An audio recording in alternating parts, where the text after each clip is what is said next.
Hi, this is Craig Stocks, and this is my photo critique of the day. Today's image was submitted by Gary Tipsword, and thank you, Gary, for sending the image along. It's an image I really like.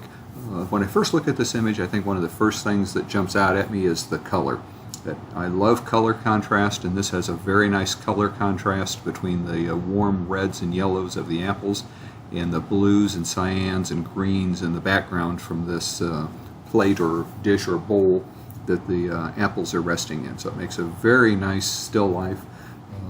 Very nice lighting on this with a very soft light coming in from the left, so it creates nice bright highlights and shadows so we can very clearly see the shape of the apples.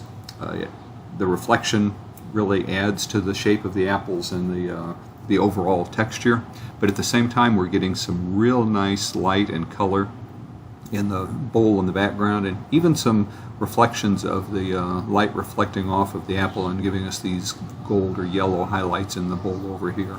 So I really like that about this image. I also like the way the concentric rings of the bowl frame the image, so it's very well composed.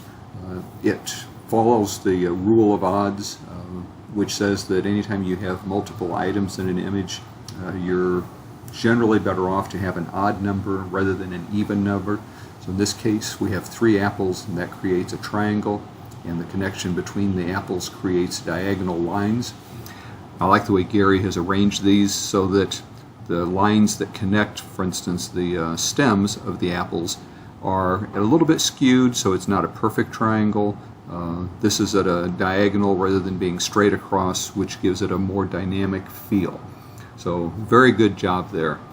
A couple things that maybe I would think about in a perfect world. If you look at the concentric rings, I guess the first thing that kind of bothers me about it is it's not perfectly centered. It's shifted a little bit to the right and a little bit to the top.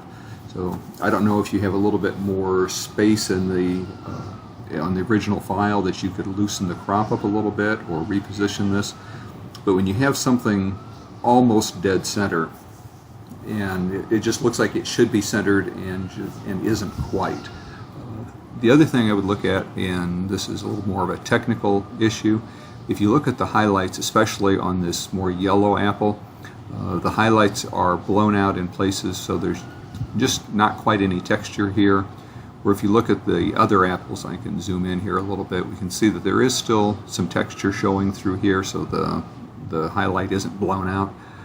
Where on the yellow apple, some of the textures are going to pure white.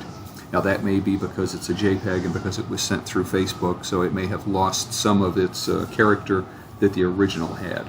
And in fact, I was fortunate to have seen a nice large print. I think it was probably somewhere in the range of 11 by 14 to 16 by 20 print of this image last year. And like most good photos, if it looks good on the screen, it will look even better as a nice large framed print. And I think this is one that Gary can really be proud of. I think he's done a great job here capturing a wonderful still life scene with some beautiful lighting, and I think it's a very successful image. So if you have any other comments or questions, please feel free to include them in the comments. And if you'd like to include one of your images, please send it to me through a Facebook message. Thanks, and have a great day.